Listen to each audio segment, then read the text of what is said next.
So, good morning, everybody. I want to thank you for the invite to join you guys for the Words of Wisdom Monday or Wednesday. See, that lets you know where I'm at. I haven't had my coffee, I'm still on smart water.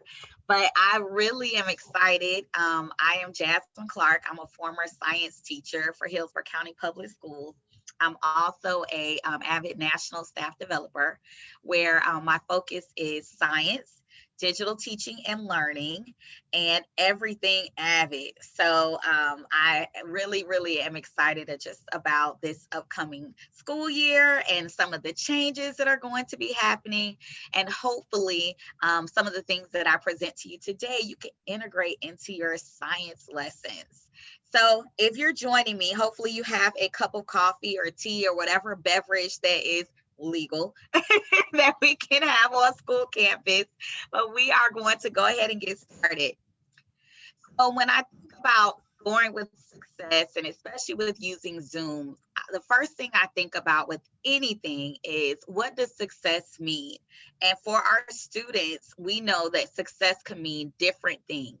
Our students have goals that are on all different levels: short term, mid-term, and long term. And then us as educators, we also have goals that can help to define what our measures of success is.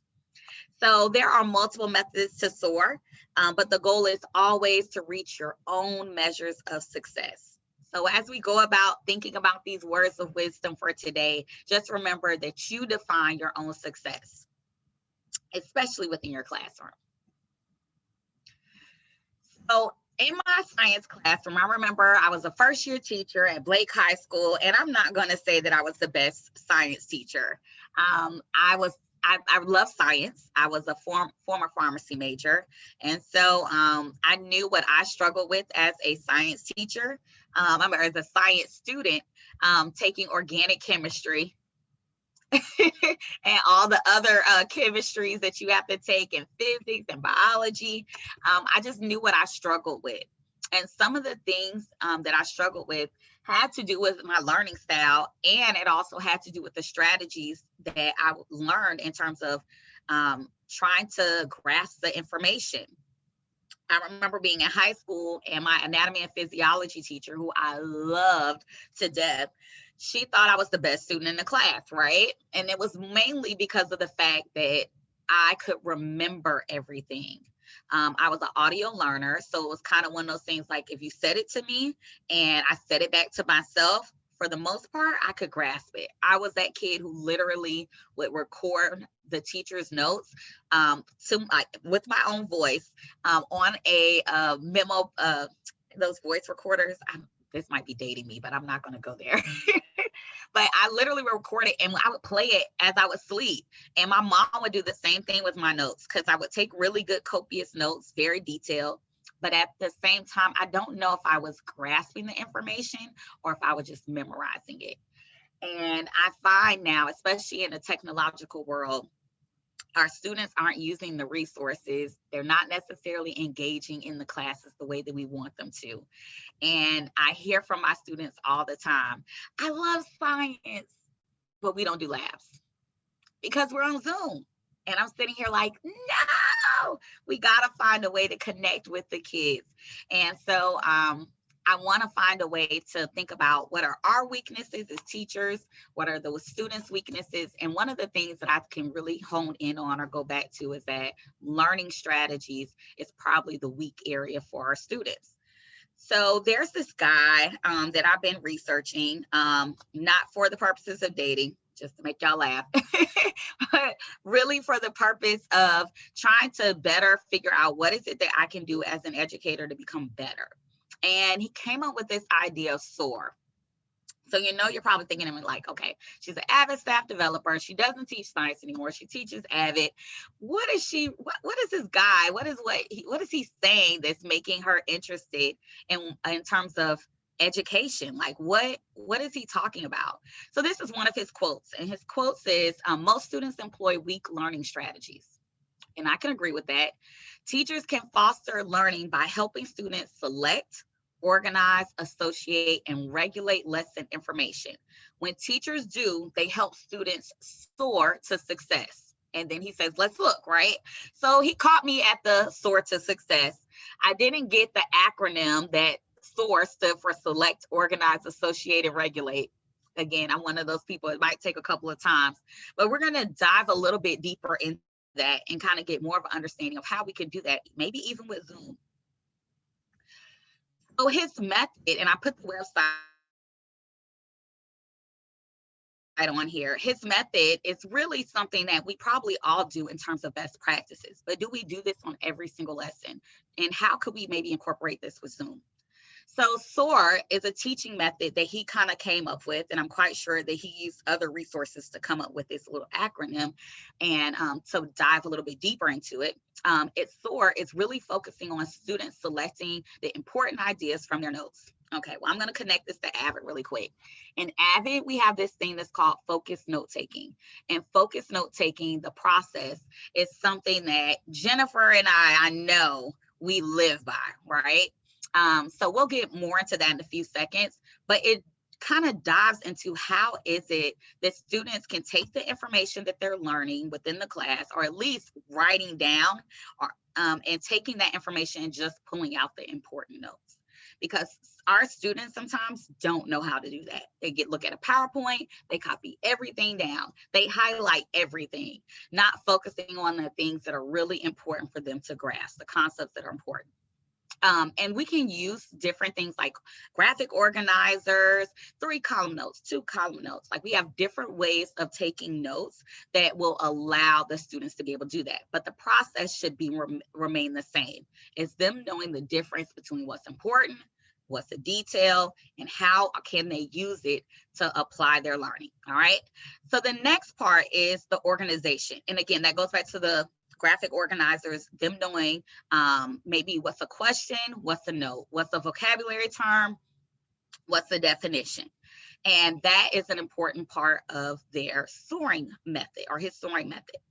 The next piece is associate.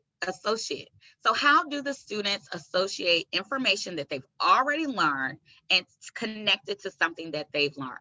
And we know we don't come up necessarily with the curriculum all the time. You know, we have legislatures, they get ideas from people who are in our field of education, and sometimes from science. It'll say, this is important.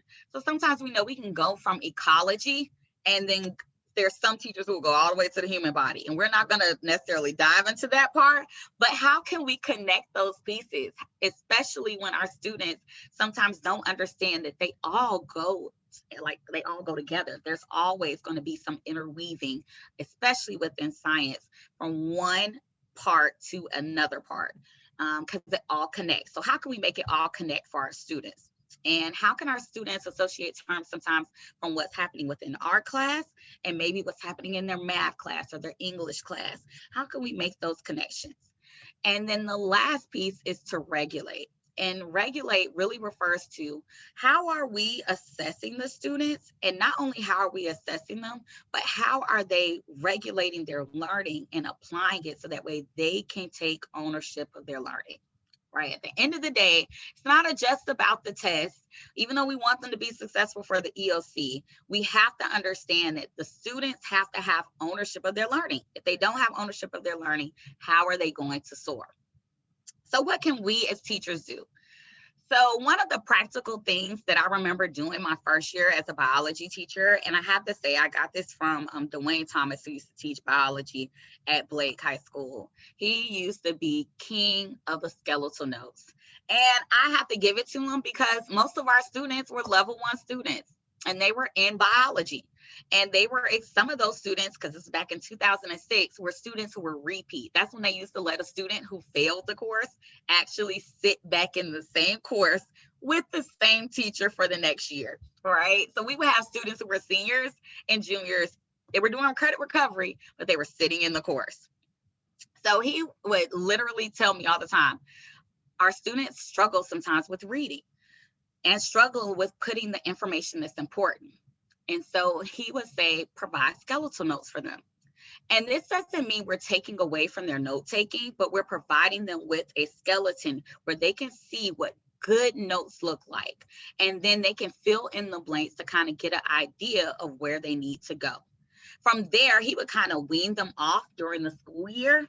And then that gave me an idea of, I used to tell my students, if I say it twice, it must be nice. And so the information that would be inside of the skeleton notes at the beginning of the year, the students knew automatically if I repeated the phrase, the term twice, then it must have been important to the lesson. So that's one of the things that the teachers can do, right? Okay, so now let's go ahead and go to the next part. How can we aid our students in organization? I will have students who will say, I'm taking notes. And literally, I wish I could have like a literal page of notes for the students, but it will be just a list of everything that I said or everything that was on a PowerPoint. Even though I might have color coded it or done all of these things to make them think that it was important, they just didn't get it, right? So I would tell the students, we're going to use certain note-taking frames for our organization skills for different topics. So if I'm giving you just straight vocabulary, we might do 2-column notes, right? If I'm giving you questions and answers because we're getting ready to review for an exam, I might give you Cornell notes because I want you to be able to write a summary or reflection at the end.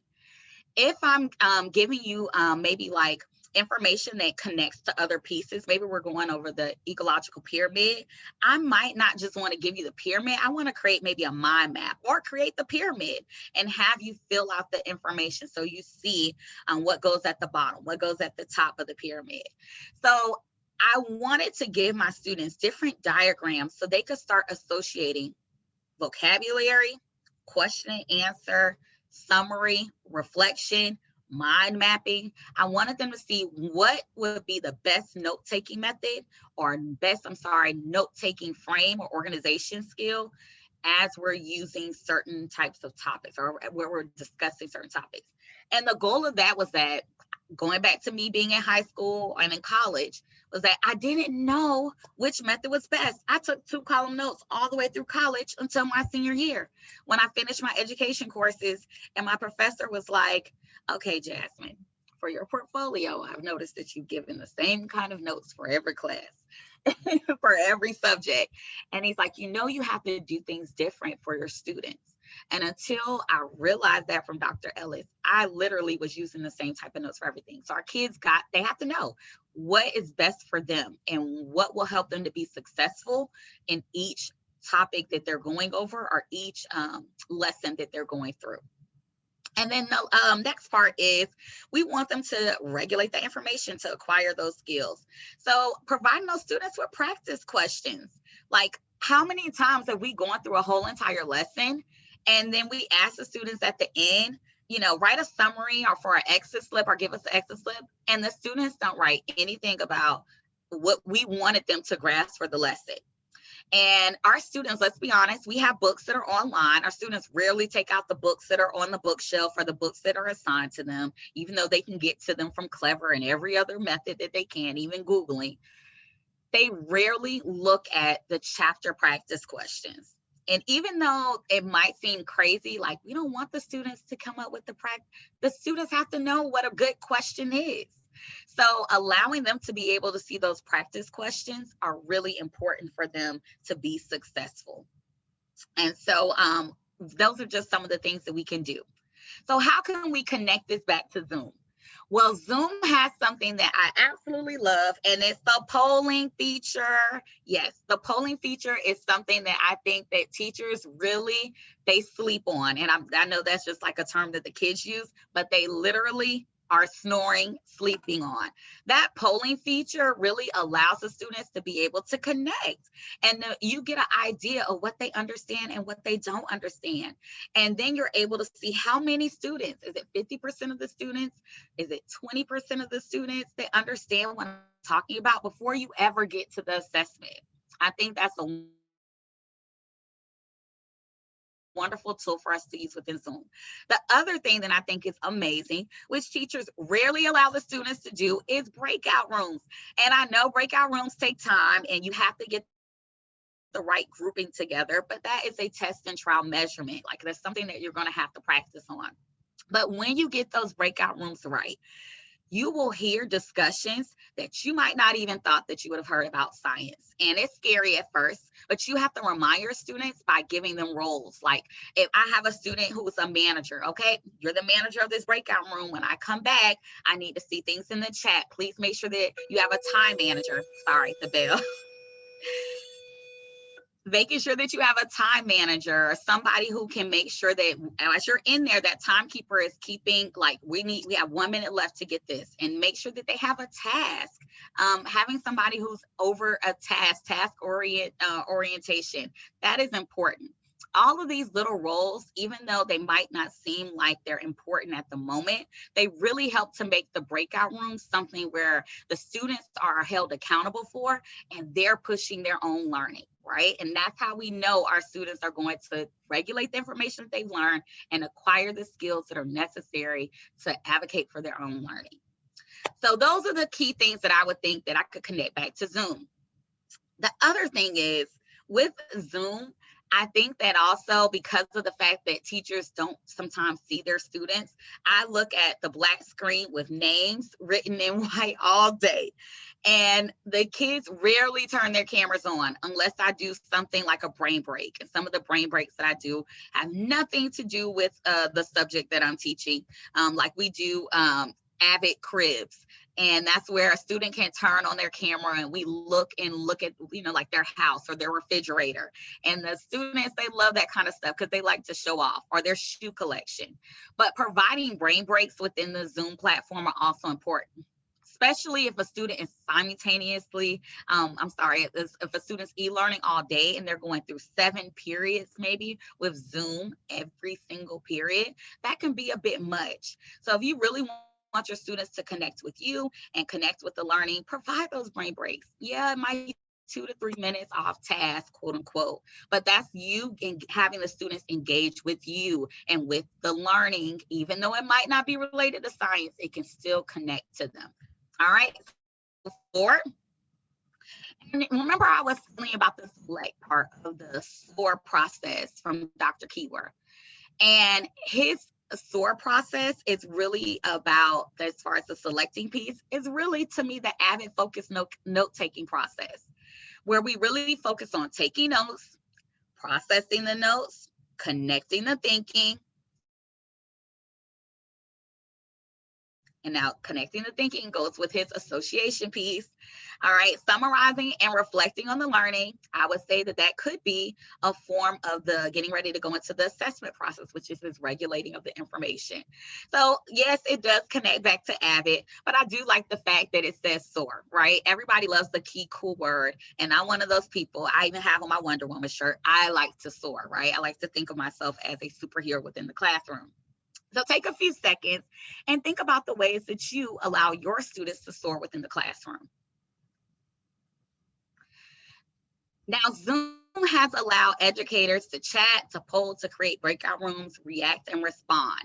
How has Zoom helped you to learn personally? Because if we can't figure out the why or figure out how Zoom has helped us to learn, how are we going to push this initiative with kids to think of Zoom as a learning platform and not just a camera and a mouthpiece, which is you talking, right? So how has Zoom helped you to learn?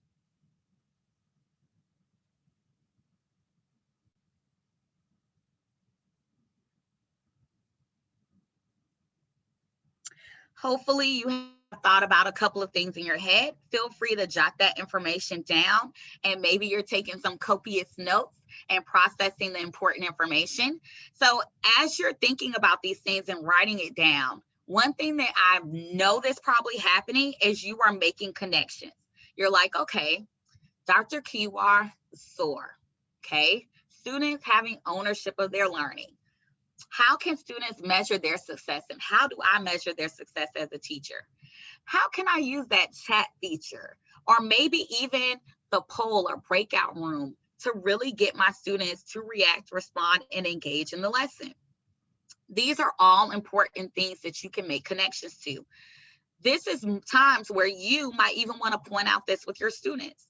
Have you ever thought about during your lesson having the opportunity to tell your students, like, hey, How does the ecological pyramid connect with where we are within our lesson now? We've moved past ecology and now we're getting into the human body. When we started in the very beginning, what did we know about even different relationships, mutualism, symbiotic relationships, right? How can all these things connect? Another bell, right? So we're almost to the end. The other thing is, as we're helping our students to build these connections, one thing that I love about the chat feature within Zoom, and a lot of people don't think about using it because most of us probably use the discussion within Canvas, which is also a great opportunity to use this, is to have our students respond back with heart and brain feedback. Now, AVID lives and swears by heart and brain feedback. So what it means is that basically you comment from the heart by saying something that is positive, that will affirm the student, and then you respond with the brain. So even if the student may have the wrong answer, it's important for them to kind of provide them with real feedback, whether it's constructive feedback, whether it's feedback to let them know that you want them to try again, or they're going towards the right answer. But having the students learn how to provide feedback, number one, takes a load off of us, because as teachers, we probably have 160 plus students, and responding back to each student can be strenuous in terms of time and energy. So having the students learn how to provide heart and brain feedback will help your classroom to even build relationships and create a family dynamic within the classroom. So I want to leave you with these last words of wisdom, and they're really questions. And these questions hopefully will propel you into figuring out how can your students soar for Q4 and for next school year. So the first one is success. How can your students reach levels of success within your science classroom? What does success look like for you as the educator? What do you want your students to look like in terms of their success? And what do you think your students about their levels of success in your classroom? And then open access. I literally started off the pandemic with a soliloquy on Facebook Live about how students don't have access to technology and about students being digitally illiterate. As a digital teaching and learning national staff developer, I really push the fact that our students have these devices, right? But they don't understand how to use them. So even doing little things like a Boolean search project with your students and teaching them how to research, those are things that will help to open up the access. We're always looking to close the opportunity gap. So I want you to think about what levels of access do your students really have to relevant information and technology. Like, is the information they're getting, is it really relevant to who they are? Is it relevant to what you're teaching? And then their technology resources. I literally have a student who has the first iPhone. I'm like, girl, that thing is so slow. So you got to think about, like, yeah, they have a phone, but is it really useful to them? Or yes, they might have Wi-Fi at home, but how many people are on the Wi-Fi? So think about that open access to technology. And then application. How can you help students apply the information that they've learned, and what applications help students to engage in learning? Like, I love tech apps all the time. Padlet, Quizlet, quizzes. I love it. To me, quizzes is like a casino for kids. So I really, really love these different tech applications. But are they pushing the students to engage in the learning? Are they really making a connection to what they need to know? And again, if our students can't apply the information, have they really acquired it? And the last R for me would be reading. I have students and they laugh at me because I literally say, what are y'all reading? What is it? What was the key information? Because sometimes they just can't grasp it. And that lets me know that they're struggling as a reader. So have your students read. We used to do a drop and read when iPods were out. That lets you know, again, how old I am and how long I've been teaching. But we literally had a spiral notebook made, and I wish I had it on me, but it was about the size of a planner, like a small planner. And it had nothing but white paper in it, and each page looked like an iPod. And it was kind of like the Freyr's model. We would have our students drop and read for 10 minutes every Wednesday, I believe, at Blake. I think it was Wednesdays, because I think that was when early release was back in the day. And our students would write the words that they didn't know down from their 10 minutes of drop and read on each page that they had inside of that iPod. And we learned that our students would have all of the pages written, and they literally did not know the information that they were reading, even though they, hold on one second, y'all. Sorry about that. Hold on. Hold on, Jennifer. I forgot the time. Hold on.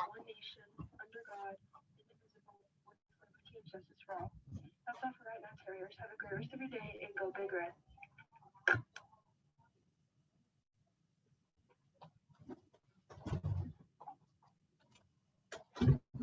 Sorry about that, Jen. Thank God that you are cutting this off. But for the reading part, our students really, I learned that they didn't know how to read. And it hurt me because I'm like, I love to read.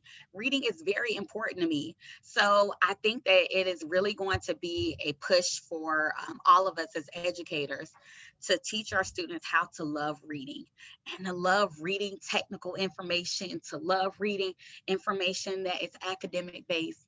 They have to love all the parts of reading, especially in a 21st century world where they're going to need to know the information, not just for the classroom, but even when they get to the voting box, or even when they're getting ready to sign their contracts, they got to know this information. So my last question is, why is reading in the science classroom one of the fundamental parts of helping students soar within the science classroom? So this is my words of wisdom for today. I hope that it has helped to really push you guys and maybe make you think about how you connect to your classroom and to your students. I wish you guys nothing but the best for Q4. And I hope to see you guys again, maybe next school year, or maybe I'll get another invitation to come back for words of wisdom. Have a wonderful day, and you rock, educators. Find your superhero within you. Bye. Join us next week for Wisdom Wednesday. We're going to have Jovina Lopez from Freedom High School, and she is going to go over, Jamie. She's going to be presenting on some special features that you can utilize in Canva to help with students with diagramming and different features that are available for teachers. All right, thank you, and see you guys next week.